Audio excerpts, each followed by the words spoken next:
KBS 열린 토론.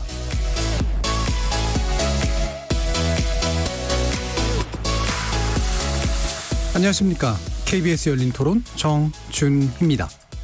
N번방 방지법이요. 방향이 조금 잘못되지 않았나. 그래서 이 권한을 어떻게 부여하느냐가 이제 해석하기에 따라 다른 건데, 사업자가 그거를 관리하는 형태로 가라라고 하는 거는 조금이라도 악용할 여지가 있는 게 돼버린다면 이것도 새로운 또 논란을 만들 수 있는 건데, 실효성의 문제를 떠나서 대중들에게 전파가 안 되도록 만드는 게 첫 번째 과제이기 때문에 그 부분에서는 당연히 법이 이루어져야 되지 않나. 개인의 프라이버시를 파헤친다는 게 좀 꺼림칙하기도 하고 좀 자유가 제한되는 부분이 아닌가. 악용되는 지점들은 막아줘야 된다고 생각을 하고 있습니다. 단속을 해야죠. 사회의 기본적인 선을 넘는 것에 대해서는 그럴 필요가 있다고 봐요. 법 하나로 모든 게 해결되겠습니까? 그러나 그런 장치가 만들어지면 또 부족한 부분은 다시 또 논의가 되겠죠. 처벌 강화돼야 된다고 생각하고, 어렸을 때부터 학교 때 교육을 좀 철저히 해야 되지 않나. 그러니까 성에 대한 인식이 많이 부족한 것 같고, 쉽게 또 접근할 수 있고, 먼저 인식을 잘 바로 세워야지 자기 본인이 이건 잘못된 거구나 알게 되니까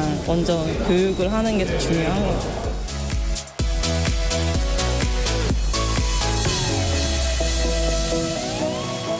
거리에서 만나본 시민들의 목소리 어떻게 들으셨습니까?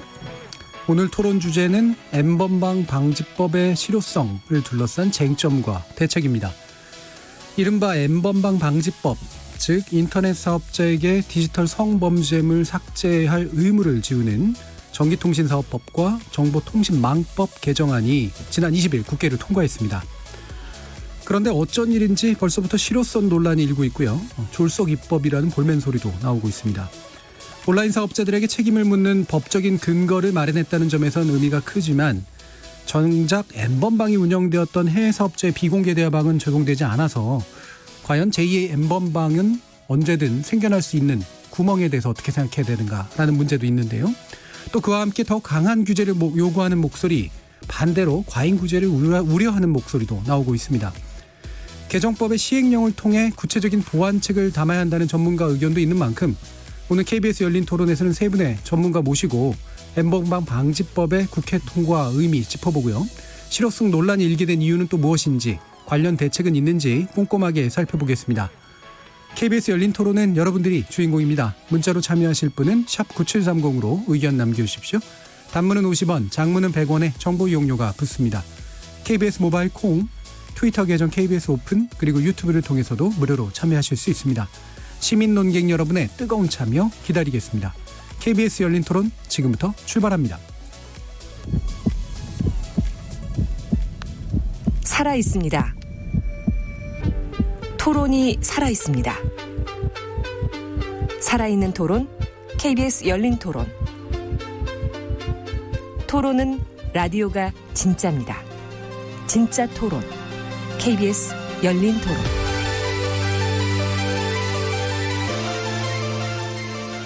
오늘 함께해 주실 세 분의 전문가 소개하겠습니다. 경기대 범죄심리학과의 이수정 교수 나오셨습니다. 네, 안녕하십니까. 그리고 한국형사정책연구원의 승재현 연구위원 함께하셨습니다. 네, 안녕하십니까. 그리고 오픈넷의 김가연 변호사가 자리하셨습니다. 안녕하십니까. 자, 이렇게 세 분과 함께 N번방 방지법뿐만이 아니라 과연 이제 그 관련된 범죄를 어떻게 근절할 만한 대책들이 있는가에 대한 이야기도 나눠볼 텐데요. 일단은 이제 좀 줄여서 N번방 방지법이라고 지금 속칭되고 있는 전기통신사업법 개정안, 정보통신망법 개정안에 관련된 내용들을 좀 몇 가지 짚어보고 쟁점 토론 좀 들어가 보도록 하겠습니다. 이 부분은 승재현 연구위원께 부탁드릴게요. 말씀드리겠습니다. 예. 사실 N번방 방지법은 이러한 어떤 그 전기통신사업법, 그다음에 정보통신망법 이외에 예. 저희들이 뭐 다른 법률도 여러 가지가 있지만, 그렇죠. 여기서는 이제 기본적으로 전기통신망법하고 정보통신망법의 가장 중요한 것은 이러한 부가통신사업자에게 예. 스크리닝을 할 수 있는, 그 안에 음란물이 있을 때, 성착취물이 있을 때 그거를 삭제하거나 거기에 대한 책임을 물을 수 있는 내용을 담아 놓는 게 가장 대표적인 건데요. 전기통신사업법에는 원칙적으로 디지털 성범죄물에 대한 신고, 삭제 요청이 있는 경우에 삭제, 다른 말로 하면 유통 방지 의무를 규정하고 있고, 예. 이게 시행령으로 정하는 부가통신 사업자가 대통령령으로 정하는 기술적 관리적 조치를 위반하거나 그 위반을 하고 난 다음에 조치 의무를 하지 않으면 조금 형량이 3년 이하의 징역 또는 1억 이하의 1억 예. 이하의 벌금에 처하도록 되어 있고요. 정보통신망법은 해외 사업자에 대한 역외 적용, 이거 좀 어려운 말인데 예. 사실상 우리나라 안에서 이루어졌다면 그 사업자가 외국 사업자를 할지라도 지금 저희들이 속칭 말하는 텔레그램 사업자가 외국 사업자잖아요. 그렇죠. 그 외국 사업자에게도 적용하겠다. 이게 역외 적용 규정을 함께 규정하였고 그다음에 불법 촬영에 대한 유통 방지의 책임자. 예. 사실 누가 있는지를 모르면 뭐 예를 들어 유통이 됐고 의무를 보고한다 할지라도 당사자가 없으면 우리가 처벌을 할 수 없잖아요. 예. 책임을 물을 수 없고 그래서 책임자를 지정하고 그다음에 또 투명성 보고라 그래서 만약에 예를 들어 1년 동안 일한 어떤 그 성착취물이나 음란물을 얼마만큼 걸렀는지 이런 게 아마 트위터에서는 이게 보고가 되고 있거든요. 예. 그래서 그러한 투명성 보고서 제출 의무를 담고 있는 두 가지 법안이 나왔습니다. 예. 그럼 이제 부가통신 사업자라고 불리는 대상이 이제 이른바 그 앱을 운영하거나 뭐 카카오톡 같은 거, 텔레그램 같은 그런 이제 SNS를 이제 운영하거나 예를 들면 뭐 이제 유튜브라든가 뭐 이런 식의 이제 이른바 플랫폼이라고 부르는 이제 그런 사업자들도 이제 포함이 되는 거겠죠. 이제 대신 이제 말씀처럼 이들이 이제 서버를 해외에 두고 있는 해외 사업자인 경우에 어떻게 해야 되느냐. 일단은 이제 적용은 할 수 있다. 그다음에 그거를 책임자를 지정해서 그들에 대해서 뭔가를 요구할 수 있다. 이렇게 일단 또 요약이 될 수 있겠네요. 자, 그러면 어쨌든 이게 이제 온라인상에서 일어나는 일들이니까 이 유통을 담당하고 있는 쪽에 이제 의무를 지우는 것이 이제 핵심이 될 것 같은데 이 부분에 대해서 김가연 변호사님 이게 어떤 문제점이나 어떤 가능성이 있다고 지금 얘기하실 수 있을까요? 네, 우선은 저희 오픈넷이라는 단체 제가 근무하고 있는 오픈넷이라는 단체에 대해서 좀 말씀을 드리자면 예. 저희는 인터넷 사업자 관련 단체는 아니고요. 그 자유 공유 개방의 인터넷을 만들어 나가자는 취지로 2013년에 설립된 시민단체입니다. 예. 그래서 표현의 자유, 프라이버시, 통신 비밀의 자유, 망중립성 등 디지털 시대에 중요한 정보 인권을 옹호하기 위한 입법 및 정책 캠페인, 예. 공익소송, 교육 사업 등을 펼치고 있습니다. 예. 그래서 이번에 N번방 방지법에 대해서 특히 전기통신사업법에 대해서 저희가 비판 논평을 내기도 하고 그 기자 간담회도 열기도 했는데요. 그래서 지금 뭉뚱그려서 저희가 N번방 방지법이라고 얘기하고 있지만 승재현 연구위원님이 설명해 주신 대로 여러 가지 의무가 있습니다. 그래서 유통방지 책임자를 지정하거나 투명성 보고서 제출 의무가 있는데 거기에 대해서는 저희가 반대하지를 않았고요. 예. 또한 그 전기통신사업법상 신고 이런 불법 촬영물, 성착취물에 대한 신고가 들어왔을 때 예. 인터넷 사업자가 부가통신 사업자가 바로 삭제 차단할 의무가 있는데 거기서도 저희는 그 의무에 대해서도 저희는 찬성을 합니다. 예. 그럼 저희가 카톡 사찰법이라고 하면서 비판한 내용은 그 전기통신사업법 제22조의 5 제2항의 내용인데요. 그 제2항에서는 어떻게 정의를 하고 있냐면 대통령령 시행령이죠. 그래서 대통령령으로 정하는 부가통신 사업자는 불법 촬영물 유통 방지를 위해 대통령령으로 정하는 기술적 조치를 취해야 하고 예. 그렇지 않을 경우에는 3년 이하의 징역 또는 1억 원 이하의 벌금에 처한다고 하고 있는데 이제 예. 이 조항에 대해서 저희는 카톡 사찰법이라고 문제를 제기하고 있는 것입니다. 예. 근데 우선은 사실은 이게 N번방 방지법이라고 하는데 뭐 방통이나 뭐 민주당 여당의 그 전문위원 같은 경우 이건 N번방 뭐 카톡 사찰법이 아니다. N번방 사찰법, 텔레그램 사찰법이 아니다. 이건 비공개 대화방에는 적용되지 않는다. 이렇게 단언을 하고 계신데 그렇다면은 사실은 이건 N번방 방지법이 아닌 거죠. 결국엔 텔레그램에 적용되지 않으면 이게 왜 N번방 방지법이란 것이냐. 예. 그래서 저희는 거기에 대해서 문제를 제기를 하는 것이고 그럼 이게 정말 N번방 방지법이 되려면 텔레그램에 적용이 돼야죠. N번방은 텔레그램에서 만들어졌으니까 사실은 그럼 비공개 대화방에 적용이 돼야 되고 그럼 당연히 카카오톡에도 적용이 되는 거죠. 그런 대화방에 적용이 되면. 그런데 지금 이제 이 법의 모순을 지금 짚고 계신 건데, 예, 그렇죠. 예, 그 예. 오픈넷의 주장은 확실히 어떤 겁니까? 결국 사찰을 하지 말아야 된다는 겁니까? 그렇죠. 아니면 비공개 대화방에는 적용이 되지 않아야 한다. 예. 그런데 지금 법상으로는 대통령령이 정하는 부가통신 사업자라고만 하고 있지. 예. 이게 비공개 대화방에 적용이 안 된다고는 하지 않고 있거든요. 예. 그래서 만약에 그럼 이런 우려를 불식시키려면 일반에 공개된 서비스를 제공하는 사업자 아니면 비공개 대화방을 제외한 서비스를 제공하는 사업자 이런 식으로 뭔가 제한이 있어야 된다는 거죠. 근데 단순히 방통위가 알아서 대통령령을 잘 만들 테니까 우리를 믿어달라, 정부를 믿어달라 이렇게 말씀하시는 것 자체가 그 법의 모순도 있고 또 제형 법정주의 위반도 된다는 그런 주장을 하고 있습니다. 예, 그러니까 결국에는 다시 좀 요약하면, 그러니까 비공개 대화방이라든가 이런 데는 적용이 안 돼야 된다라는 입장이신 거고. 그렇죠. 예.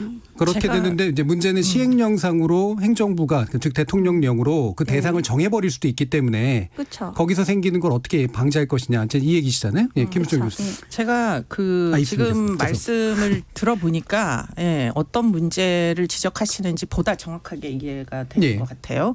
그러니까 이제 비공개 대화방이 결국은 이제 사찰이 될 수 있다. 이게 이제 문제로 보이는데 예.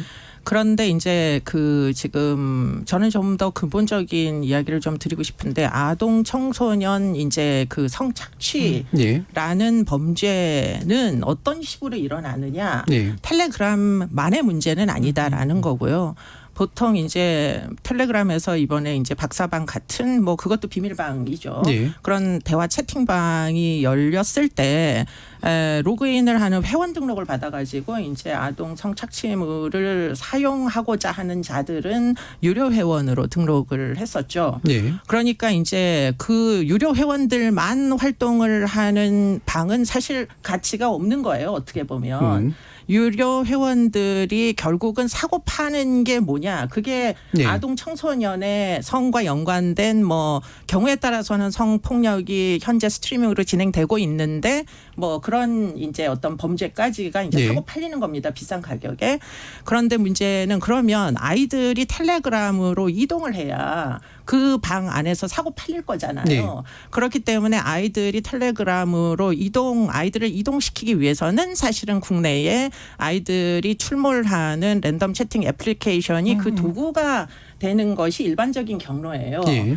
그래서 이제 랜덤 채팅 애플리케이션의 가장 큰 문제는 뭐냐면 랜덤이란 말이죠. 아이들도 자유롭게 이제 뭐 어른들과 다양한 종류의 대화를 할 수 있는데 우리나라는 그런 대화의 내용이 아무리 12살짜리 어린애라도 성적으로 유인을 해도 그게 범죄가 안 되는 나라에 불행히도 살고 있어요. 예. 외국 같으면 그런 대화가 엔타이 그루밍 로에 의해서 그런 성적인 유인하는 대화 자체가 범죄이기 때문에 네.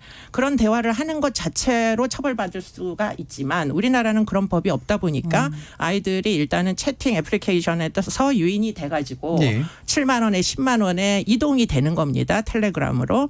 그런데 그 텔레그램으로 직접 가는 그 도중에 있는 게 뭐냐면 채팅 비밀 방이에요. 비공개 비밀 방들이에요. 네. 그래서 저희가 작년도 이제 여름에 이런 종류의 이제 어떤 루트를 연구를 하기 위해서 실제로 아이인 것을 가정하고 여러 가지 채팅 애플리케이션을 깔아가지고 실제로 스마트폰에서 어른들과 접촉을 하게 노출을 시켰어요. 12살 먹은 가출 청소년입니다. 예. 하고선 일종의 위장 수사의 기법, 외국에서는 허용하는 그런 기법을 토대로 해가지고 똑같은 지침에 따라가지고 의제강간 연령에 해당하는 12살 가출 청소년입니다라고 올린 거예요. 글 한 줄.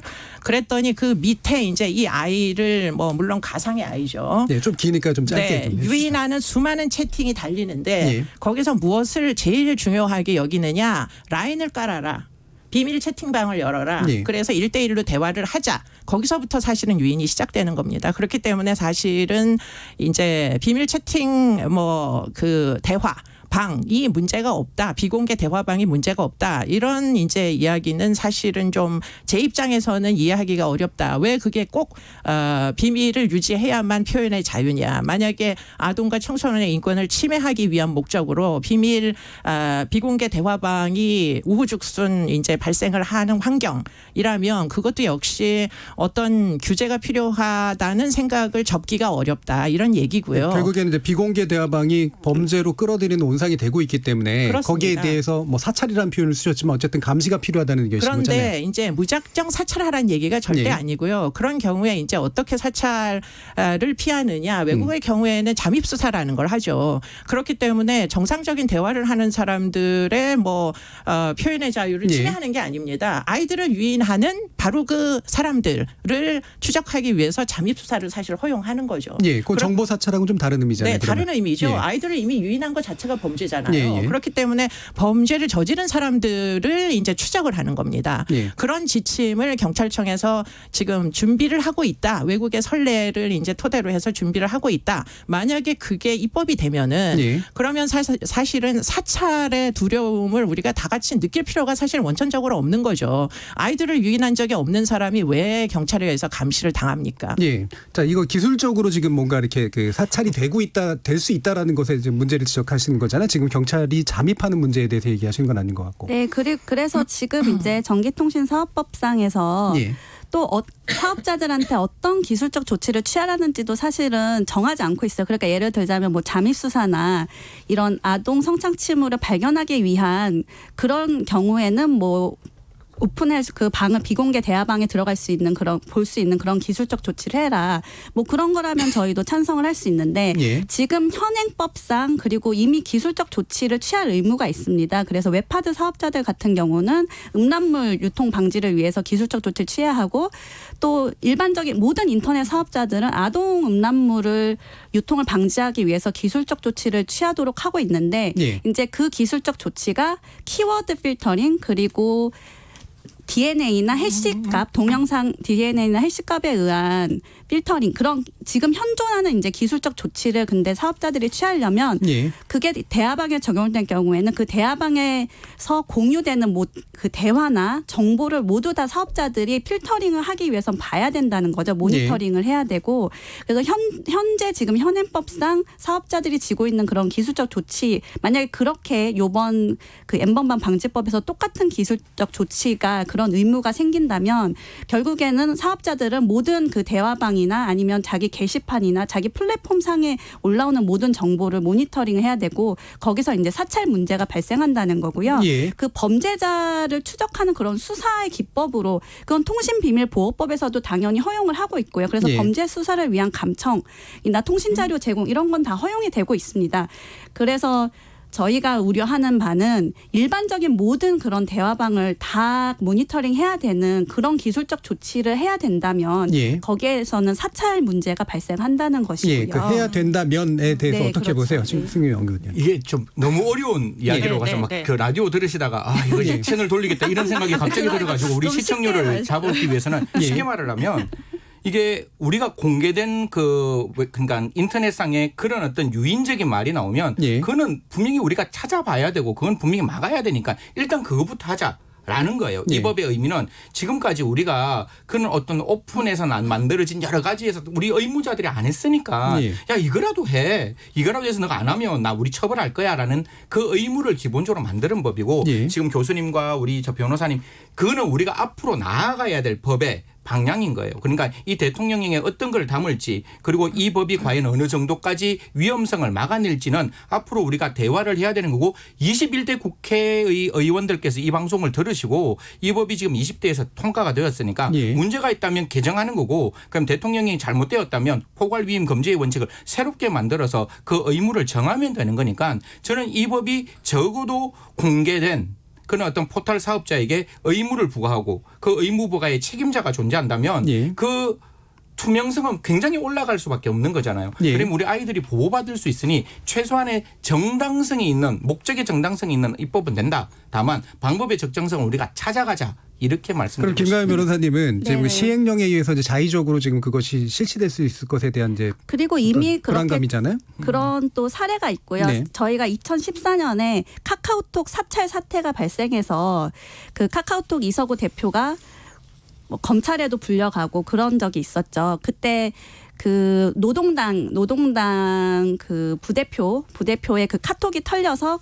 그 카톡방에 있는 뭐 몇천 명의 개인정보가 털렸다. 그래서 사실은 그때 사실 텔레그램으로 카카오톡 사찰을 피해서 텔레그램으로 몇백만 명이 이동을 하고 그때부터 이제 우리나라에서 텔레그램이 널리 사용되기 시작했거든요.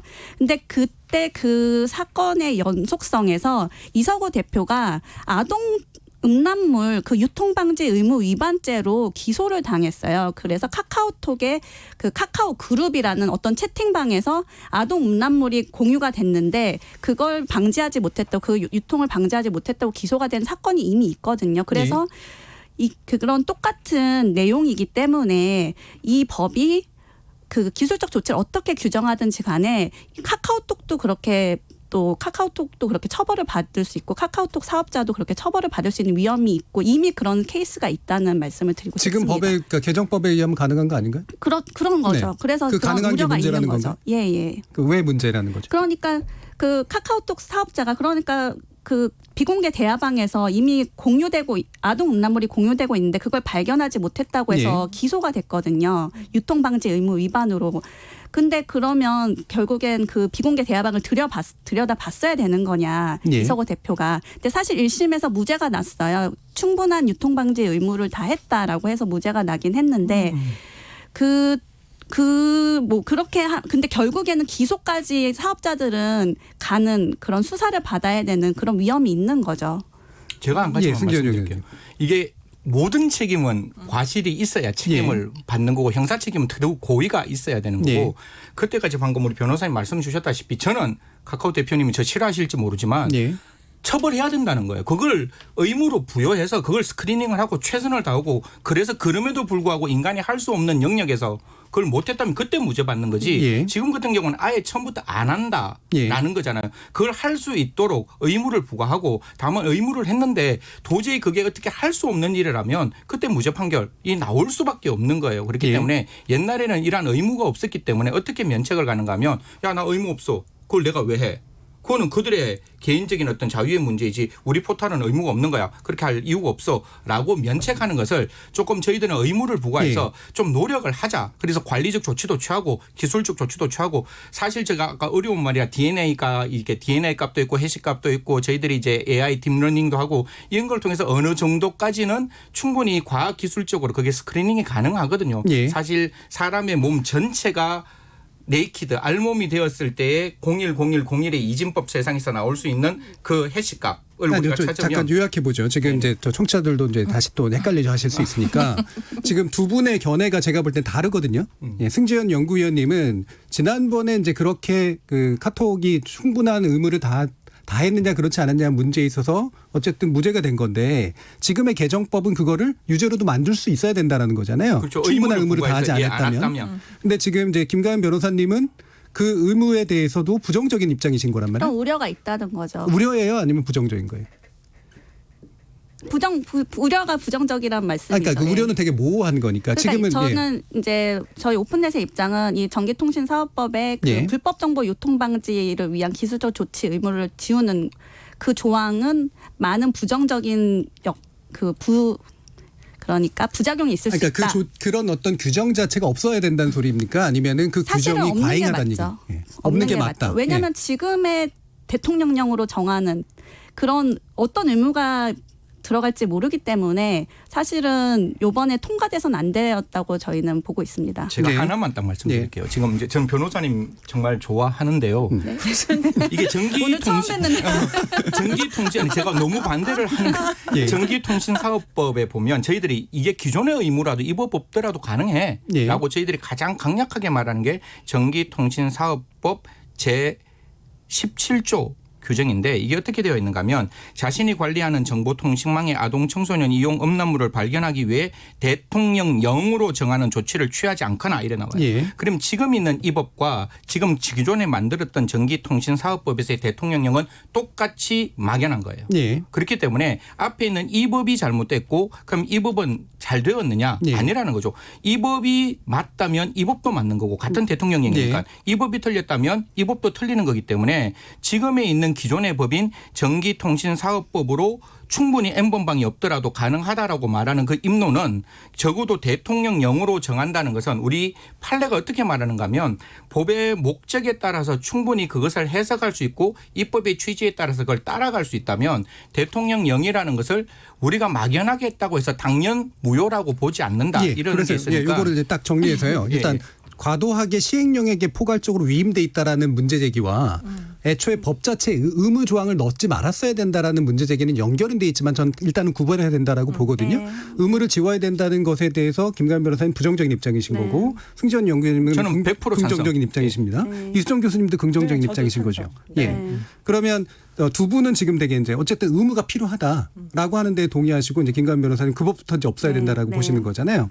그럼 포괄적 위임 문제로 좀 넘어가 보죠. 그러면 포괄적 위임은 당연히 이제 그래서 걱정을 하시는 걸 텐데요.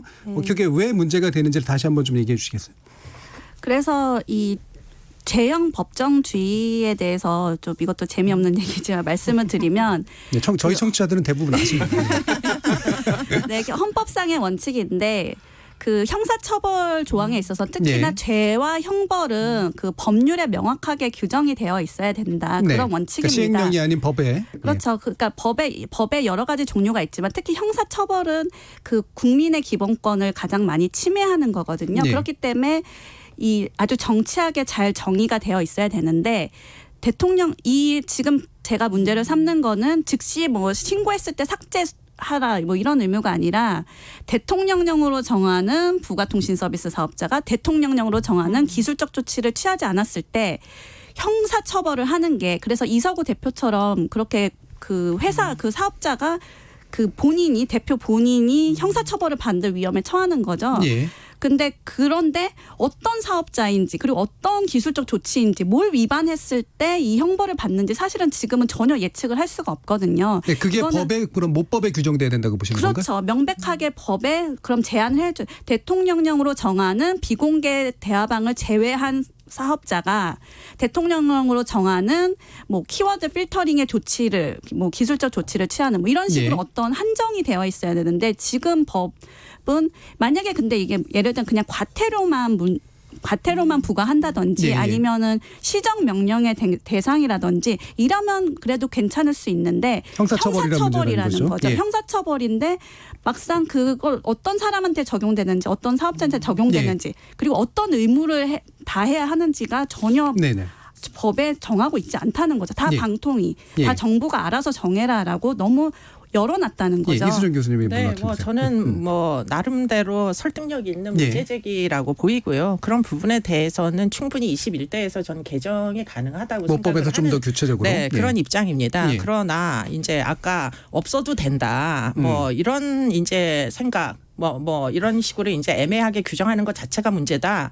이렇게 이제 이야기를 하시면 예. 결국은 그렇기 때문에 N번방이 탄생한 거 아니든가요? 예. 네, 그런 뭐 반론을 좀 제기하고 싶네요. 예. 네. 그러면 방금 말씀하시는 그런 정도의 어떤 문구로 모법에 적용하면 그래서 시행령의 포괄성도 없애고 그다음에 법에서 명확하게 규정하면 그런 의무를 지우는 거는 괜찮다고 보시는 건가요? 지금 근데 저희 그 두 분께서는 아직 의무가 없고 이번에 새로 의무를 지운다고 말씀을 하시는데 이미 우리나라는 인터넷 사업자한테 불법 정보 유통 방지를 위한 의무를 많이 지우고 있습니다. 그러니까 아까 그러면 또 말씀드렸듯이 약간 이제 옆으로 가니까. 네네. 예. 그러면 이제 아예 그래서 그 법도 사실은 필요 없는 거잖아요. 기존 법이 그러니까 있으면. 알아서 조치를 취해라. 알아서 뭐든지 모니터링을 해서 불법 정보를 모니터링을 해서 그걸 걸러내다라는 이런 의무를 지우는 법은 없어야 된다는 거죠. 그런데 뭐 예를 들자면 신고가 들어왔을 때 피해자가 신고가 들어왔을 때 아니면은 뭐 여성 단체에서 신고가 들어왔을 때 바로 삭제 차단하는 의무 이건 저희는 찬성합니다. 그래서 결국엔 사후적 조치를 취할 의무는 찬성합니다. 예. 하지만 사전적으로 불법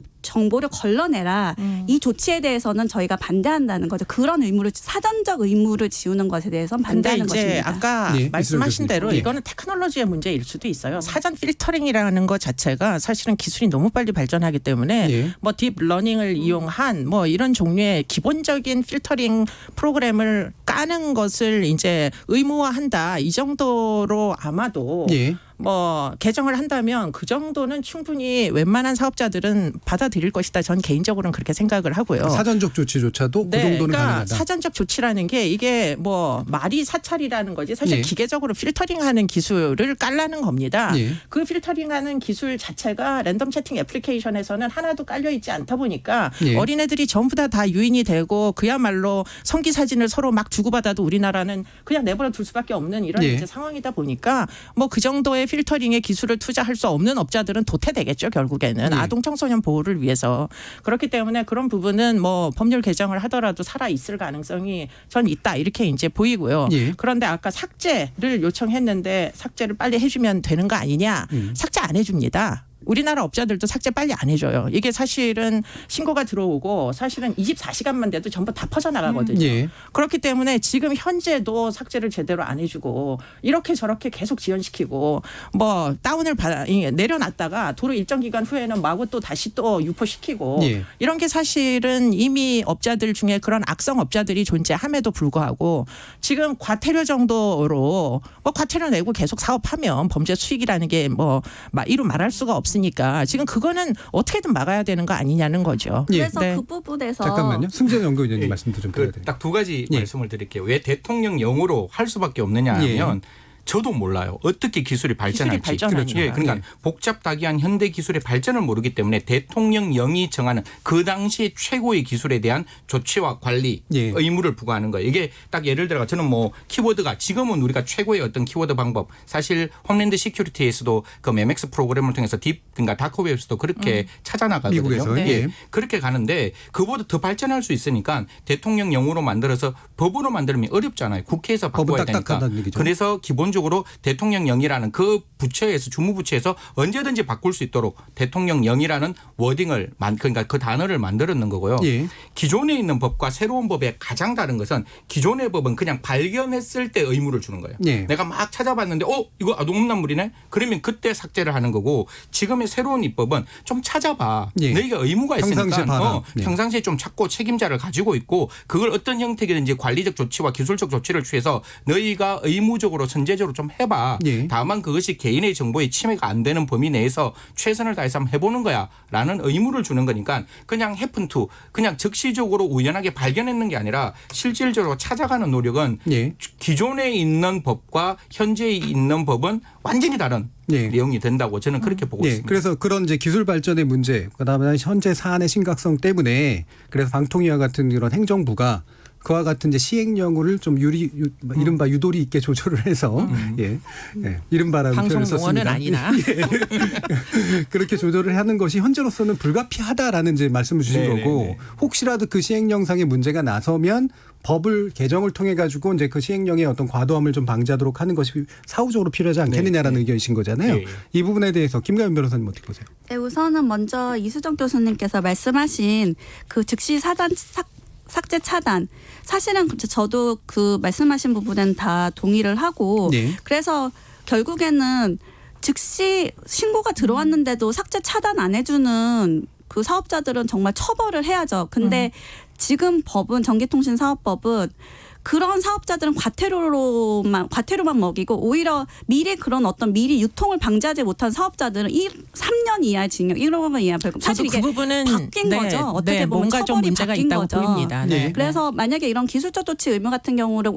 오히려 과태료로 하고 즉시 뭐 신고가 들어왔는데 삭제 차단 안 해주면 그때는 처벌하고 오히려 어떻게 보면 그렇게 엄벌해야 되는 바뀌어야 거죠. 예, 그렇죠. 네. 그렇게 네. 바뀌어야 되는 거라고 기술적 조치 생각하고. 부분은 과태료 정도로 하고 그렇죠. 사전적 조치를 취하지 못했을 때는 과태료나 이런 예. 건 뭐 할 수 있겠지만 사후적 조치를 취하지 않았을 경우에 이게 더 어떻게 보면 더 그렇죠. 괘씸하잖아요. 사실은 처벌을 해야 네. 되는 것 네. 같고 예. 그리고 이제 승재현 연구위원님께서 말씀하신 지금 이제 기술적 조치를 추가적으로 취하게 하라고 하는 것이다. 근데 아까도 말씀드렸지만 아동청소년 성보법상 제17조가 그 이서구 대표가 기소를 당한 그 조항이 그 선제적으로 모니터링을 한 아동 이용 음란물을 찾아내라. 사실은 그런 취지로 만들어져서 이미 우리나라 법상 그렇게 의무 조항이 이미 있습니다. 근데 여기에 요번에는 이제 불법 촬영물을 추가를 한 거죠. 그러니까 그게 이제 기존에 이제 불법적인 어떤 컨텐츠 유통에 대해서 사전적으로 네네. 기술적인 조치를 취해서 이미 그런 이유가 하도록 되어 있었습니다. 있는데 예. 여기에 좀 더 구체적으로 지금 불법 성착취물이 이제 포함된 거다. 네네. 근데 거기서 또 이제 불법 촬영물의 지금 정의에 대해서도 되게 문제가 많거든요. 예. 그 말씀을 좀 더 드려도 될까요? 네, 그럼 더 그래서 말씀하세요. 예. 지금 이제 그 성폭력 처벌법상의 불법 촬영물의 정의는 성적 욕망이나 수치심을 유발할 수 있는 신체를 촬영한 경우를 불법 촬영물이라고 합니다. 근데 이 성적 수치심 또는 성적 욕망을 유발할 수 있는 신체를 촬영한 이건 결국에 이제 법원에서 판단을 하게 되거든요. 이게 몰카인지 불법 촬영물인지 뭐 리벤지 포르노인지. 그런데 법원에서 지금 여러 가지 판결이 나왔는데 예를 들자면 레깅스를 촬영했어요. 이거는 불법 촬영물일까요? 아닐까요? 레깅스 입은 여자 다리를 촬영한 거예요. 예. 법원에서는 안 나왔죠. 1심에서는 유죄라고 판단했다. 항소심에서 무죄가 됐습니다. 그럼 여성의 그 옷을 입은 여성의 상의를 촬영한 것. 그냥 여성의 상의만 촬영했죠. 뭐 가슴을 뭐 촬영했겠죠. 근데 그 부분하고 성착취물의 어떤 정의가 그러니까 되게 불법 헷갈린단 말이죠. 촬영물이기 불법 촬영물의 때문에. 지금 예. 정의가 그것도 정확하지 않다는 말씀을 드리는 겁니다. 이것도 예. 법원도 심지어 판단을 제대로 못하는 부분인데 대법원에서 1심, 2심 유죄가 났는데 대법원에서는 무죄라고 했습니다. 그래서 레깅스 촬영한 영상 아니면 옷을 입은 가슴을 촬영한 영상 이건 성적 수치심을 느끼거나 성적 욕망 불법 촬영물이 아니라고 무죄 판결을 하고 있죠. 예. 근데 발을 촬영한 영상은 또 발을 촬영한 촬영물은 유죄가 났습니다. 그러니까 이게 결국에 어떤 게 불법 촬영물인지 지금 법원 심지어 법 전문가들도 이거 판단을 제대로 못한 상황에서 사업자들이 그럼 이걸 어떻게 판단해서 걸러낼 수 있을까? 그러니까 그 그것도 부분은 이제 문제가 모호할 수 되는 것입니다. 있는데 예. 예를 들면 이제 엠번방 방지법이라 얘기할 때 디지털 성착취물과 같은 극단적인 형태를 걸러내는데도 여전히 모호하다고 보세요? 그렇죠. 왜냐하면 이제 디지털 성착취물은 결국에는 강간이나 이런 범죄 행위의 결과물인 거죠. 예. 그런데 온라인상에 예를 들자면 강간 행위처럼 보이는 그런 포르노, 성인물 그런 건 어떻게 판단을 할 수 있을까요? 게다가 지금 그 성폭력 처벌법상 불법 촬영물은 이게 친고죄나 반의사 불법죄가 아니기 때문에 피해자의 신고가 필요 없습니다. 그래서 예. 온라인에 돌아다니는 모든 어떤 성적인 영상은 사실은 지금 다 불법 촬영물이라고 예. 볼 수도 있는 거거든요. 예, 예. 근데 그렇다면 결국엔 사업자들은 뭐든지 좀 이런 조금이라도 야해 보이는 뭐 여성의 신체를 촬영한 그런 영상이나 뭐 사진은 어떻게 보면 다 내려야 되는 거죠. 예. 근데 아동 음란물은 다릅니다. 아동 음란물은 이게 우선 딱 봐서 아동이라는 것이 어느 정도는 인식이 되어야 되고 아니면 아동 음란물 데이터베이스가 있거든요. 예.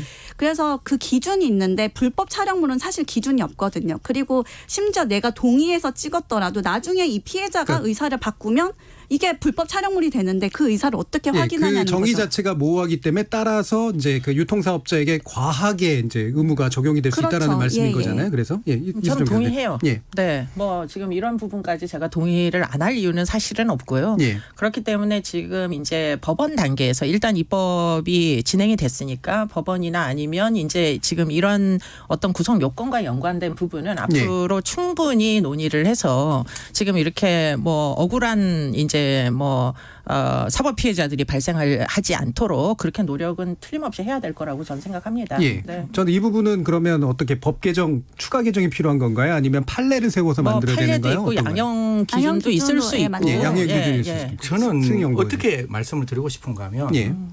어떤 입법을 만들었을 때 입법이 가지고 있는 기본적인 취지는 우리는 성착취물에 대해서 더 이상 용납할 수 없다라는 건데 지금 우리가 논의하고 있는 건 전부 다 경계 영역에서 정말 모호한 영역. 그렇죠. 이게 되느냐 안 되느냐 이런 영역은 그다음 문제고 우리가 지금 유통사업자에게는 일견 명백한 현존하고 명백한 성착취물 예. 누가 보더라도 그런 거에 대해서 지금 걸러내자는 거지 그 영역까지 그 사람들에게 그 어떤 부가 통신업자에게 네가 이걸 할지 말지에 대한 그런 고민은 나중에 법이 만들어지고 난 다음에 우리가 다듬어 가야 되는데 구체적인 사건을 들어서 기본적인 대의 명제를 부정해버리면 네. 사실상 어떠한 법도 못 만들어내거든요. 이제 법의 입법 취지는 그런데 이제 우리나라에서 법을 적용하는 과정에서 보면 입법 취지가 존중 안 되는 경우들도 꽤 있어서 그렇기 네. 때문에 제가 지금 말씀드리는 거는 이 유통사업자에게 아직 우리가 걸어보지 않는 길이었잖아요. 예. 그랬을 땐 적어도 우리가 지금 이야기할 때는 그 정도의 어떤 컨센서스를 이루어서 합의를 이루어서 적어도 누가 보더라도 일견명백한 성착취물 사실 수사를 하다 보면 예.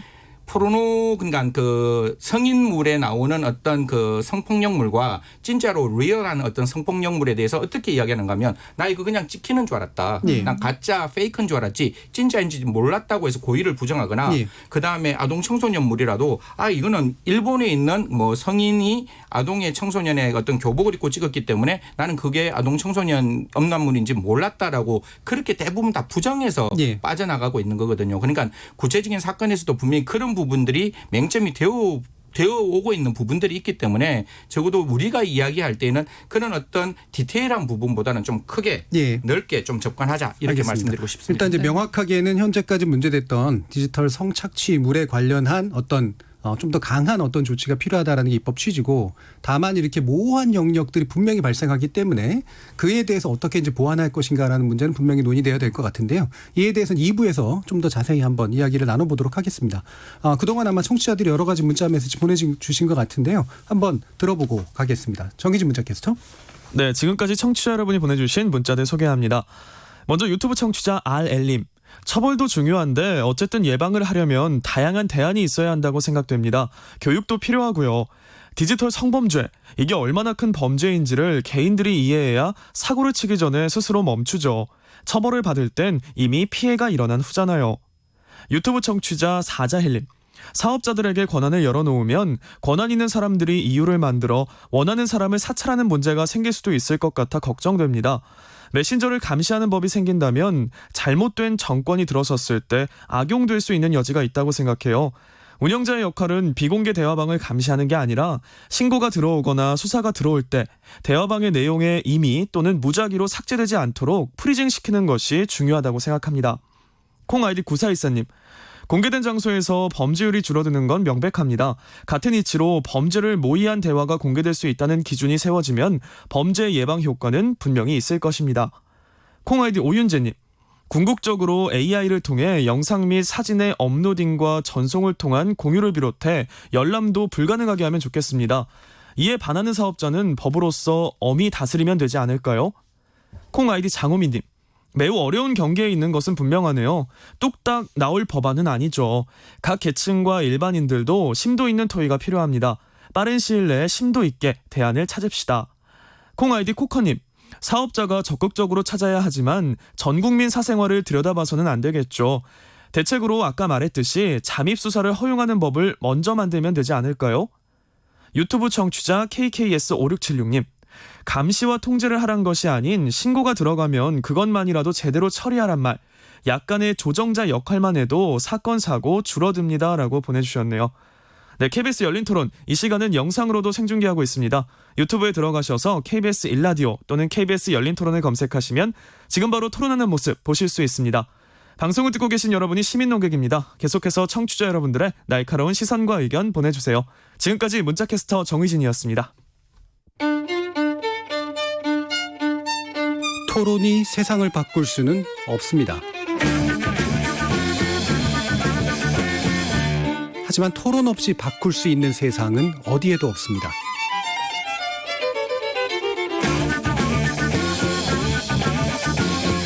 세상의 선한 변화를 갈망하는 당신.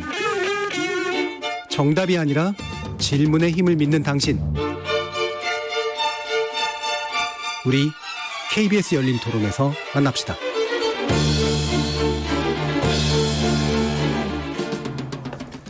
KBS 열린 토론, 오늘은 N번방 방지법의 실효성을 둘러싼 쟁점과 대책이라는 주제로 오픈넷의 김가연 변호사, 한국형사정책연구원의 승지연 연구위원, 그리고 경기대 범죄심리학과의 이수정 교수님, 이렇게 세 분과 함께하고 있습니다. 아까 이제 청취자 의견 가운데에서도 보면 일단 신고가 들어오면 빨리 삭제하게 하는 거고 그거 안 하면 처벌하게 하자. 이게 이 부분에 대해서 뭐 다들 동의하시는데 개인적으로 궁금한 게 이거를 삭제를 하는 것이 맞다 아니다라는 판단도 또 필요하잖아요. 사업자가. 무조건 신고가 들어왔다고 해서 또 삭제를 할 수도 없는 거기 때문에 이런 부분은 어떻게 보세요, 이수정 교수님?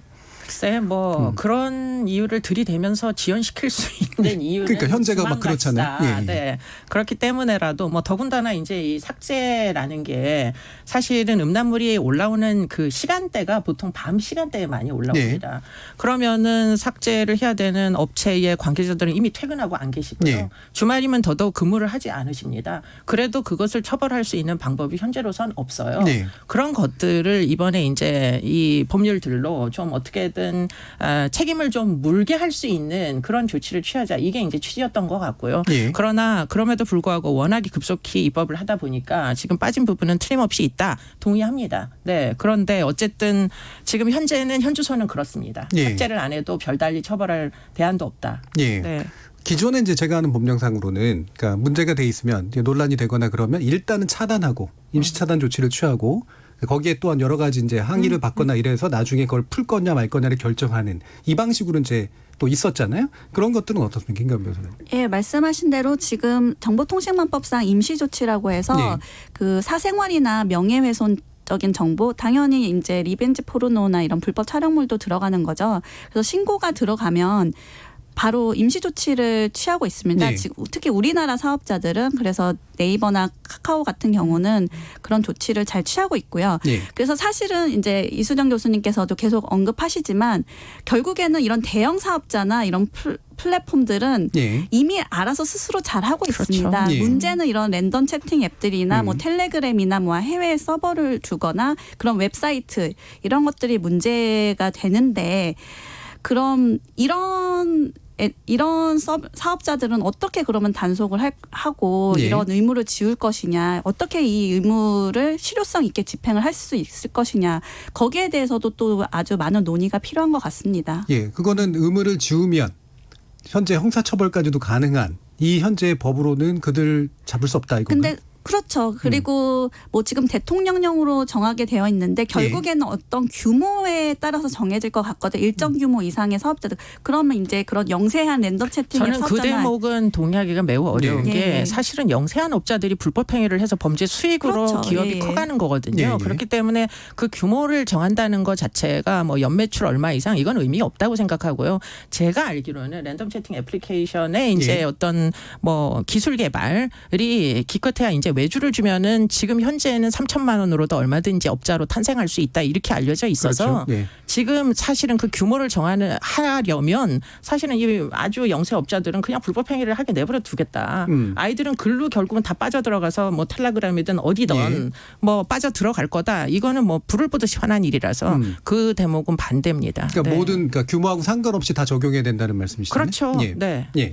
승재 뭐 교수님. 사실 뭐 예. 이 부분이 이제 가장 고민되는 부분인데 저도 예. 사실 웹사이트와 그다음에 부가통신 사업자는 다르고 그 부가통신 사업자가 약 한 15,000 정도 된다고 제가 예. 알고 있는데요.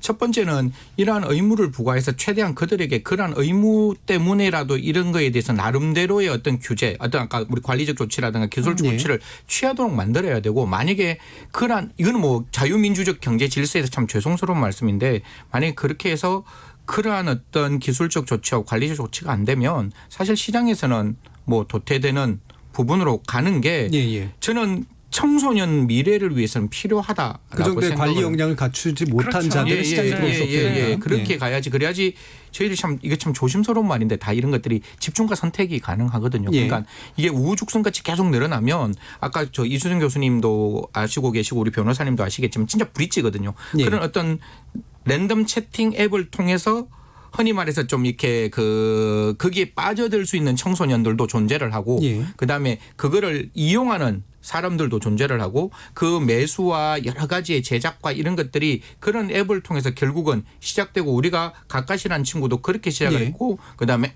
박사라는 사람도 그렇게 시작했다는 게 보이고 있기 때문에 그런 어떤 랜덤 채팅 앱에 대해서는 반드시 좀 규제가 필요하다 이렇게 그 보는 소규모 거죠. 업자가 뭐 이렇게 천진난만한 또는 무고한 IT 업자다. 소규모 뭐 IT 업체의 이제 산업을 보호해야 된다. 전 이렇게 얘기하시는 분들께 꼭 뭐 반론을 제기하고 싶은 게 사실은 아까 위장수사 하듯이 그렇게 전년도에 애플리케이션 깔아가지고 대화를 나누어 봤다.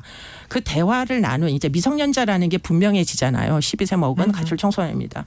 그러면은 그 대화를 하는 시간에 따라 가지고 쿠폰을 상품권을 이제 보내더라고요. 그거는 유저들이 보내는 건 아니죠. 네. 그러면서 어떻게든 이제 이런 인기 있는 이제 대화 상대가 계속 그 대화방에 남아 있기를 원하는 목적으로 네. 그래서 커피 쿠폰도 보내고 뭐 각종 쿠폰을 막 보내더라고요. 네. 그런 일을 버젓이 하는 업체를 우리가 과연 보호해 줘야 되는지 저는 네. 그걸 잘 모르겠어요. 예. 네. 김가연 변호사님. 네, 그래서 그 부분에 있어서는 그러니까 어떤 이런 서비스를 제공하는 그 사업자가 사실 그렇게 알면서도 그런 걸 조장하고 방조하면은 그건 당연히 그 범죄에 그 아동 청소년에 대한 범죄 아니면 그 불법 촬영물에 대한 범죄의 방조범으로 처벌을 해야 된다고 생각하고요. 그러니까 유통 방지 의무를 지우는 게 아니라 그런 정도의 사업자는 사실은 같이 불법 행위의 그 범죄자로 처벌을 해야 된다고 저는 생각을 하고. 근데 문제는 그런 대화도 비밀방에서 이루어진다는 거죠. 그런데 이제 그래서 말씀하시는 건 하지만 사업자가 알 수 있지 않았냐 이렇게 말씀을 하시는 거니까. 근데 그 정도라면 당연히 저는 사업자도 공범으로 처벌돼야 된다 생각하고. 그래서 지금 이제 저희가 얘기하는 거는 그 사업자들은 인터넷 서비스 제공자들은 플랫폼 서비스 제공자들은 범죄 행위의 도구를 제공하는 거잖아요. 그러면 그 도구를 제공하는 자한테 얼마나 책임을 지을 것인가. 예를 들자면 칼이나 자동차가 살인 행위에 쓰인다고 해서 우리가 뭐 칼 뭐 판 슈퍼 주인이나 자동차 회사에다 책임을 묻지는 않잖아요. 근데 이상하게 우리나라에서 인터넷은 뭔가 엄청 위험한 곳이고 인터넷에서 뭐 이런 불법 정보가 너무 유통되고 그러니까 사업자들이 그럼 이걸 다 책임을 져야 된다. 좀 그런 식으로 논의가 가는 것 같고. 네, 그 부분은 이제 초기에 흔히 쓰이던 비유긴 한데. 근데 지금도 이제 결국에는 지금 이런 채팅 앱이나 텔레그램이나 이런 서비스 제공하는데 거기서 범죄 행위가 이루어지고 있고 그러니까 사업자들 니네가 왜 가만히 있느냐 책임을 져야 되지 않느냐 지금 이렇게 논의가 가고 있는데 그런데 사실은 대다수의 이용자들은 그 범죄 행위를 저지르려고 인터넷을 사용하거나 텔레그램을 쓰지 않거든요. 그 비유를 제가 약간 비틀어서 얘기하면 칼이나 이런 게 아니라 예를 들면 누군가가 이마트에다가 총을 들고 와서 막 팔라 그러면 그걸 유통업자가 총 들고 왔다 갔다 하지 마라고 하는 그런 의무를 부과하는 거라고 볼 수 없나요? 총 맞아 죽으면 어떡하죠? 그렇게 얘기하다가. 아니요. 그러니까 그건 지금 약간 제가 이해가 안 되는 비유라서. 아니요. 그러니까 지금 일단 이제 마켓을 열어놨는데 그렇죠. 시장을 마켓을 열어놨는데 강도가 예. 들었어요. 강도가 들어서 다른 손님한테 협박을 해서 예를 들면 총을 쏴서 다른 손님을 죽였어요. 네. 그러면 그 슈퍼 주인은 그 강도를 아예 처음부터 못 들어오게 했어야 되는 거 아니냐 이런 말씀이신 아니죠. 건가요? 그러니까 매장 안에서 불법 행위가 벌어지는 걸 방치할 거냐 말 거냐는 그러니까 말이죠. 방치하는 게 아니라 지금 얘기하는 거는 아예 못 들어오게 해야 된다. 아니, 그래서 뭐 소지품 검사를 해서 안전이 얘가 유지돼야 범죄자인지 총을 갖고 있는지 그런 걸 확인을 해서 들여보내라는 거죠. 그러니까 안전을 유지하기 위해서 CCTV나 아니면 금속 탐지기 정도를 설치하는 건 큰 문제는 아니지 않느냐는 거예요. 이제 그런 게 이제 결국엔 그래서 우리나라가 인터넷 실명제를 실시했잖아요. 악플러들을 잡자 해서 2003년도에 인터넷 실명제를 실시했는데 그게 위헌이 났죠. 그래서 근데 제가 이제 자꾸 그런 질문을 드린 이유가 오픈넷을 잘 알거든요. 근데 그 초기의 비유가 그러니까 초기에는 굉장히 작동하던 비유인데 지금 같은 경우에는 좀 약간은 좀 나이브한 비유처럼 느껴질 경우가 많거든요. 아니 제가 말씀드린 건 그래서 이게 어떤 웹하드 카르텔처럼 양진호처럼 이게 거의 범죄를 그렇게 같이 조장하고 오히려 이제 그 범죄 해라 그렇게 그런 공간을 만들어주고 이미 그런 범죄 행위가 이루어진 거 알면서 그런 경우는 공범으로 처벌을 하면 됩니다. 그 범죄에 대한 공범으로. 근데 그러니까 슈퍼마켓에 그 범죄자가 근데 들어올지 안 들어올지 슈퍼마켓 주인은 어떻게 압니까 그거를.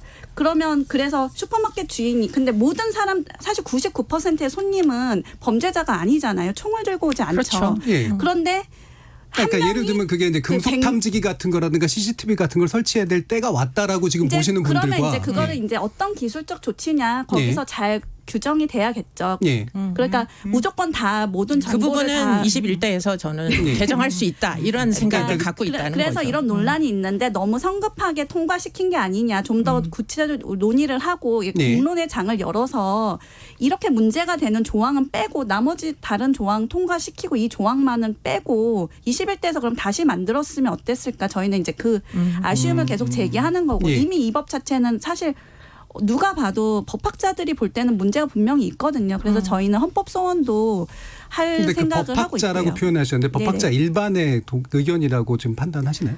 그 뭐 판례나 이런 것들을 봤을 때 죄형 법정주의나 포괄 위임 입법 금지의 원칙에 위반되긴 하죠. 그러니까 왜냐하면 그런 것들도 같은 법학자라도 견해 충돌이 충분히 있을 뭐 수 있는 당연히 영역인 것 같아서. 반대하는 분이 또 있겠지만 그러니까 법학자라면이라고 하면 이제 대표하는 게 돼버리니까. 예, 다수의 법학자나 법조인들은 문제가 그러니까 주류적 있다고 견해는 생각합니다. 그쪽이다. 예, 저는 예. 그렇게 뭐 생각합니다. 주류적 견해 예. 입장에서 예. 보면 예, 뭐 승재님. 예예. 저도 주류인지 비주류인지를 잘 모르겠는데 뭐 한 20년, 25년 계속 예. 이 일만 해가 왔으니까 예. 분명히 변호사님 말씀에 100% 공감은 해요. 이게 분명히 대통령령이 정하는 사업자가 대통령령이 정하는 어떤 관리적 어떤 예. 기술적 조치를 취하라 굉장히 막연할 수는 있는데 거듭 말씀드리지만 그것이 그 자체로 당연 위법은 아니라고 보는 거예요. 문제가 있다는 공감. 하지만 예. 이게 포괄 위임 금지의 원칙상 당연 무효는 또 다른 생각을 가질 수 있는 부분이 있기 예, 예. 때문에 그 부분은 또 다른 길로 설명하면 되는 거고 저는 이제 변호사님 말씀에 한 말씀만 더 드리면 공범으로 처벌할 때는 피해자가 이미 양산되고 난 다음이에요. 예. 우리는 이 피해자를 막기 위해서 어떻게든지 금속 탐지기를 갖다 예. 놓고 CCTV를 갖다 놓고 뭐라도 한번 해보자. 마약 파는 사람이 막 그 슈퍼에서는 우유를 팔아야지 마약을 팔면 예. 안 되잖아요. 예. 마약 막 팔고 있으면 야 마약 파는 사람은 좀 쫓아내자. 뭐 예. 이런 분위기라면 적어도 공범으로 처벌하는 거는 그는 매우 당연한 예. 그거는 선택의 문제가 아니고 당연히 문제인 거고 저희들은 선택의 문제로 어떻게든지 이 청소년들을 보호하고 싶은 마음이 있는 거예요. 예. 그 보호하고 싶은 마음에서 무엇이 가장 최선일까를 고민하고 그 고민하는 과정 속에서 이 법이 나왔기 때문에 작은 마이너한 문제들은 저희들이 개선하고 예. 그걸 보완하는 입장에서 첫 번째도 아이들이고 두 번째도 아이들이고 세 번째도 아이들 그 아이들이 정말 이 대한민국에서 안전하게 살아갈 수 있는 예. 그런 어떤 법령이 조금 만들어져야 되고 그런 측면에서 법은 적용되어야 한다 이렇게 말씀드립니다. 이순혁 교수님은 이런 시행령이나 이런 차원으로 뭔가 보완했을 때 핵심적으로 좀 놓치지 말아야 될 부분은 뭐가 있다 이렇게 생각하시나요? 업자를 정의하는 거는 꼭 필요하다고 네, 업자 보이고요. 정의. 네. 네. 그리고는 이제 그 다음에 이제 대통령령으로 정하는 뭐 어떤 필터링 기술 이 기술. 부분에 대해서는 아마도 이제 뭐 시대에 따라 가지고 그 예. 개정이 좀 융통성 있게 돼야 된다고 생각이 듭니다. 그러니까 시행령도 그냥 만들어지는 건 아니니까 아니죠. 전문가 협의도 다 거치고 네네. 그러잖아요. 그리고는 예. 이제 테크놀로지가 굉장히 빠르게 발전하고 있기 때문에 지금 뭐 AI 정도를 활용하는 기술들은 상용화된 예. 것들도 많이 있거든요. 그러니까 그 정도 기술까지를 필터링 기술로 예. 삽입할 수가 없는 이제 경우에는 사실은 이런 영업을 하는 게 예. 상당히 좀 리스크가 문제가 있게 있다. 법률을 좀 뭐 만드는 게 맞는 얘기로 보인다 이런 생각입니다. 예. 네. 혹시 김가연 변호사님은 이 부분에서 우려하시는 부분은 뭔가요? 그러니까 뭐 한마디 말씀만 드리면 예. 이번 법은 사실 여기서 정부는 아무것도 하는 게 없고 사실은 정부가 해야 할 역할을 지금 사업자들한테 다 떠넘기고 있거든요. 예. 그러니까 예를 들자면 미국에는 이제 전미 아동 실종 및 착취 센터라고 해서 그 아동 음란물만 이렇게 모니터링하고 데이터베이스를 만드는 예, 그런 예. 전문 기관이 있어요. 그래서 우리나라도 그런 불법 촬영물, 성착취물에 대한 그런 전담 기관을 만들고 이미 있긴 하지만 거기에 뭐 예산 지원이나 뭐 이런 국가가 뭔가를 더 할 거에 대한 그런 법은 이번에 통과된 게 하나도 없거든요. 아니요. 요거는 그 예. 조치도 들어가 있기는 합니다. 뭐 지금 여성가족부에 여성인권진흥원에 있는 뭐 그 디지털 그러니까 네네, 예산 그런데 더 예산과 인력 네네네. 지원을 하고 그리고 또 이 불법 성착취물 여기에 대한 그런 전담 센터를 오히려 이번에 만들어서 그러면 사업자들한테 그럼 이런 데이터베이스를 줄 테니까 여기에 기반해서 필터링을 해라 이런 식으로 할 수 있어야 되는데 지금은 무조건 그냥 사업자가 알아서 기술적 조치를 취해라만 하고 정부의 의무, 정부의 책임은 전혀 보이지 않거든요. 네. 그것도 과기부에서 하겠다고 발표하는 걸 제가 들은 적이 있거든요. 네, 그러니까 근데 그러면서 근데 어쨌든 여기서 정부는 뒤로 쏙 빠지고 그럼 법에서도 뭐 예를 들자면 방지법이라고 하면은 그런 정부의 어떤 역할도 들어가 있었어야 되는 거죠. 그래서 뭐 거의 지원을 더 강화한다든지 예산을 더 뭐 늘린다든지. 근데 그런 건 안 보이면서 지금 이렇게 전기통신사업법하고 전기통신망법에 그런 같은 정부의 어떤 의무를 지우는 것도 있어야 된다. 전혀 없으니까요. 네. 예, 예. 그래서 그런 기술적 조치를 취할 수 있게 정부는 어떻게 뭐 해야 된다. 뭐 그런 내용이 들어갈 수도 있죠. 예. 뭐 방통이나 뭐 과기부는 뭐 이렇게 해서 뭐 뭐 협조를 해야 데이터베이스를 된다. 이런 거 만들어서 그거를 제공해야 된다. 기준으로 잡아라 뭐 이런 거. 아니면 이런 예. 센터를 뭐 설립해야 된다. 뭐 이런 걸 센터를 설립하고 이런 걸 할 수 있었는데 예. 그런 건 없이 사업자 너네가 알아서 하고 못하면은 형사처벌하겠다. 예. 근데 여기서 정부는 그러면 정부는 뭘 하고 있는 것이냐. 예. 책임을 예. 떠넘기는 게 아니냐. 사실 예. 저는 오늘 교수님하고 잠깐 앞에서 이야기했을 때 저는 정보통신망법 그다음에 이런 어떤 기술적인 법이 아니라 네. 저희들이 정말로 이러한 N번방을 방지하기 위해서는 진짜 독립몰수제도라는 게 들어와서 그들의 경제적 이익을 발본세본 박탈해야 되는 거고 그런 건 어느 법에 들어가야 되나? 그런 건 기본적으로 이제 범죄 수익 은닉 규제에 관한 범죄 은닉 수익 규제 등에 관한 법률에 예. 들어가야 되는데 네. 이거 20대 국회가 끝났으니까 말씀드릴게요. 20대 국회에서 그걸 빼요. 못한 거죠. 아니 네. 왜 그 내용을 빼는지 저는 이해가 안 되는. 적어도 행정몰수가 아니라 민사몰수까지는 가자라고 그렇게 이야기하고 하겠다 했으면 해야죠. 예. 그러니까 국가가 아무것도 안 했다라는 말이 나오는 거고 사실 지금 우리가 정보통신 사업자들한테 이런 어떤 의무를 부과하는데 사실 부과하는 것보다 저희들이 직접 국가가 저는 그렇게 보는 거예요. 오픈 사이트에서는 이런 의무를 부과하고 예. 다크웹이나 이런 데는 정말로 찾아 제대로 된 들어가야 되는 거예요. 언더커버를 해서 정말 거기에 들어가는 사실 호수에 있으면 함정수사는 낚싯대를 들이워서 거기에 있는 피라냐를 한 마리씩 잡는 건데 예. 정말 언더커버 잠입수사는 제가 스킨스쿠버를 해서 그 연못안에 들어가서 피라냐가 뭔 말인지를 보고 거기에 독살을 할 수 있는 약을 뿌리는 거거든요. 예. 그런 수사 기법은 전혀 이야기가 안 되고 있으니 저로서는 너무나 제가 당황스러운 알기로는 예, 이거 지금 좋겠습니다. 두 분이 말씀하신 것들을 의논을 하고 있는 걸로 전 알고 있고요. 예. 예. N번방 방지법이라고 20대 국회에서 통과시킨 건 그중에 정말 빙산의 일각만 네네. 지금 온라인 유통에 관련된 네, 것만 한 거고. 뭐 온라인 유통뿐만 아니라 네. 이제 뭐 성폭력 처벌법이나 이제 예, 그런 여러 가지가 많이 나왔죠. 개정안들은 예, 예. 의제강간 연령 높이고 이런 거는 그야말로 이제 처벌의 기본 이제 윤곽만 지금 이제 입법을 한 거고 그 안에 들어갈 디테일은 21대에서 지금 다 말씀하신 내용들이 반영된 법률들이 또 이제 입법을 하든 뭐 개정을 하든 그렇게 할 거라고 전 믿고 있습니다. 저도 예. 그 딱 한 가지 말씀드리면 이게 왜 또 필요적인가 하면 우리나라가 국제 초국가적 범죄 방지 협약에 가입을 했어요. 가입을 예. 하고 우리나라 대한민국이 딱 바꾼 거는 114조 범죄단체 조직제 요거 하나만 바꾸고 아무것도 아닌 거예요. 네. 그런데 이행을 어떻게 하고 있느냐가 UN ODC 와서 검토를 할 건데 그럼 이행입법이 반드시 만들어져야 되기 때문에 정부인 법무부에서는 이런 부분에도 좀 적극적으로 해서 분명히 이 생태계가 파괴될 수 있는 여러 가지의 방법들을 예. 좀 찾아나가야 된다. 그래서 기본적인 어떤 사회에 있어서의 어떤 청소년에 대한 성착취물을 억제할 수 있는 이 우리 정보통신망법 기타 예. 우리 N번방 방지법이라는 것도 만들어 놓지만 형사사법 쪽에서도 예. 당연히 그러한 어떤 그 함정수사라든가 이건 형사소송법에 들어가야 되는 예. 것이고 그다음에 독립몰수제도는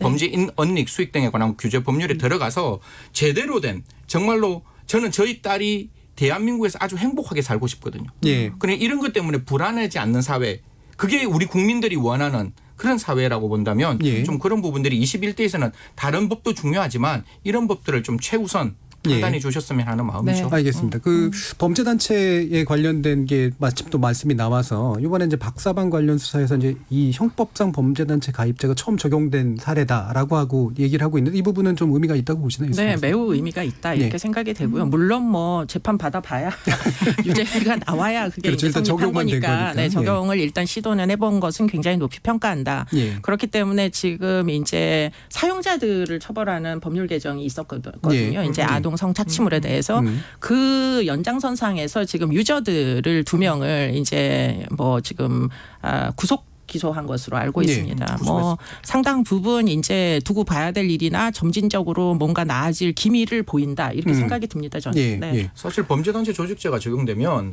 그냥 유저들 같은 경우에는 아동 청소년 이용 음란물에 대한 11조 2항 10년 이하의 징역 물론 법이 이제 바뀔 수 있겠지만 10년 이하라면 그냥 1개월 밖에 안 되는데 사실 범죄단체 조직죄가 적용되면 그 제작의 목적과 그렇죠. 동일한 형으로 처벌한다면 무기 또는 5년 이상의 징역. 예. 그럼 분명히 그 범죄 억제 효과는 분명히 존재를 하는 거기 때문에 저는 주의적 청구로 범죄 단체 조직죄로 그 기소를 하고 예비적 청구로 범죄 집단 조직죄. 예. 그러니까 단체는 뭔가 통솔 체계가 강력해야 되지만 분명히 아까 제가 말씀드렸던 그 초국가적 범죄 방지 협약 때문에 단체보다 약한 단계인 집단을 만들었어요. 구성 요건에. 예. 그러니까 주의적으로 단체 가서 만약에 이게 기각되거나 만약에 무죄가 나오면 거기에 대해서 다시 예비적으로 집단까지 가서 저는 그렇게 봅니다. 죄 있는 사람은 반드시 죄값을 치러야 되고 나쁜 사람은 분명히 그에 대한 책임에 상응한 형벌을 받아야 된다면 집단죄까지 좀 적극적으로 전향적으로 판단하셔가지고 이런 행동을 했는 사람에 대한 책임을 좀 엄격하게 묻기를 바라고 있습니다. 그러니까 조폭으로 처벌하는 것뿐만이 아니라 떼거리로 뭔가 한 거에 대해서도 당연히 처벌을 하는 식으로. 그러니까 단체뿐만 아니라 집단, 그러니까 단체보다 조금 약한 단계인 집단으로 당연히 떼거리로 당연히 처벌할 수 있다. 그런데 이제 이 떼거리를 인지하게 된 거는 사실은 사법기관은 아니거든요.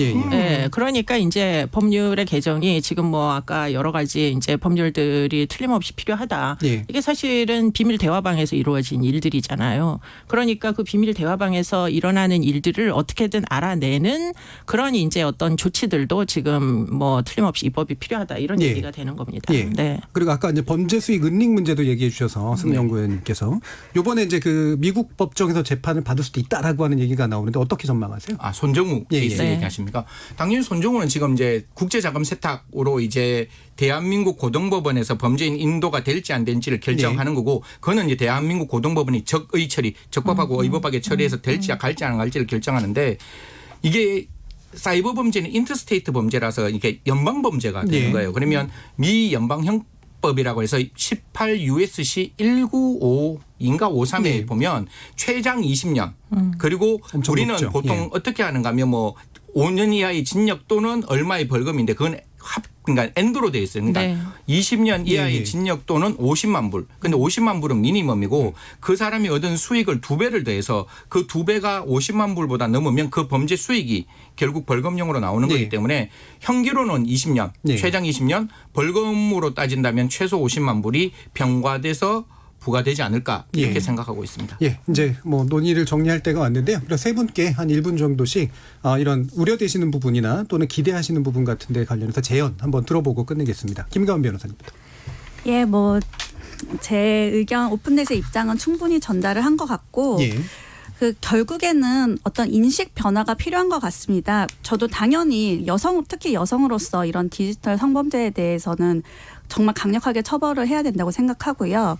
그리고 또 일반적으로 그 디지털 성범죄물이 야동이라는 그렇기 때문에 이게 범죄 행위인지를 인식을 못하는 그런 게 있는데 그런 인식 변화가 필요하다고 생각하고 그래서 디지털 성범죄물은 보는 것까지도 지금은 범죄로 처벌받을 수 있는 행위다. 그 당연히 뭐 제작이나 공유뿐만이 아니라 그런 인식 변화가 있어야 된다고 생각하고 그리고 또 지금 약간 유명무실해진 그런 교육 과정에서의 성교육 정말 제대로 된 성교육과 디지털 미디어 리터러시 교육이 필요하다고 생각합니다. 알겠습니다. 이수정 교수님. 네, 뭐 지금 20대에서 이제 통과시킨 법률은 이제 첫 번째 단추를 끼는 정도다. 전 개인적으로 그렇게 보고요. 그런 차원에서 보면 앞으로 할 일이 훨씬 더 많이 남았다. 그러면 일단 할 일 중에 제일 먼저 이제 했으면 좋겠는 일은 이제 아까도 잠깐 얘기했지만 아이들을 이런 식으로 유인하는 행위 자체는 불법이어야만 한다. 그것이 허용되는 사회에서는 사실은 무엇도 처벌하기 어렵다. 이런 얘기고요. 그래서 아동을 그루밍하는 것을 불법으로 만드는 이제 온라인 그루밍 방지법이든 아니면 조항이든 포함시켜야 된다. 이런 얘기고요. 그다음에 잠입 수사 없으면 이거는 다 그냥 수박 겉핥기입니다. 그렇기 때문에 잠입 수사를 해서 굳이 사찰 얘기가 논쟁으로 나오지 않게 해달라. 그런 차원에서 보면 이제 경찰청에서 지금 준비하고 있다는 것이 사실은 이제 법적 근거를 틀림없이 만들어내야 된다. 입법해야 된다. 이런 이제 생각이고요. 그리고는 아까 여러 번 얘기했지만 정보통신 서비스 제공자들도 저는 아동 청소년을 보호할 분명한 책무가 있어야 된다. 그리고 그것을 지키지 않을 때는 형사처벌도 감수해야 된다. 전 그렇게 생각이 듭니다. 알겠습니다. 그리고 한 가지 더 네, 한 가지 더. 피해자가 이제 문제입니다. 피해자 보호를 할 수 있는, 회복을 할 수 있는 그런 예. 제도도 필요합니다. 예, 네. 승재현 연구위원. 예, 저는 한 가지만 말씀드리겠습니다. 네. 어차피 역외 적용이 굉장히 문제가 있어 그렇죠. 텔레그램 네. 뭐 우리가 할 수 없다 이런 얘기가 나오는데 이 법이 있어야지 대한민국의 정부의 의지가 있으면 국제사법 공조는 되는 거거든요. 그런데 우리나라에서 법이 아무것도 없으면 딱 텔레그램 쪽에서 아니면 그 나라에서 뭐라고 얘기하는가 하면 너희 날 뭘로 너희들 처벌할 건데 너희 날 처벌도 안 하면서 왜 보내라고 얘기하냐. 예. 그렇기 때문에 이 법을 가지고 우리가 강력하게 처벌하고 이렇게 나쁜 행위니까 우리가 이 사람을 데리고 오겠다라는 이야기를 하기 위해서라도 이 법은 반드시 필요하다고 생각합니다. 저는 사실 3년보다 조금 형이 높았으면 좋겠는데 그건 다음으로 미루도록 예, 하겠습니다. 막판에 살짝 올리셨습니다. 예, KBS 열린 토론 오늘 이야기는 이것으로 모두 마무리하겠습니다. 토론 함께 해주신 이수정 경기대 범죄심리학과 교수님, 그리고 승재현 한국형사정책연구원 연구위원님, 그리고 김가연 오픈앱 변호사 모두 수고하셨습니다. 감사합니다. 고맙습니다. 생방송 놓치신 분들을 위해 팟캐스트 나중에 준비되어 있고요. 매일 새벽 1시에 재방송도 됩니다. 저는 내일 저녁 7시 20분에 다시 찾아뵙겠습니다. 지금까지 KBS 열린 토론 정준이었습니다.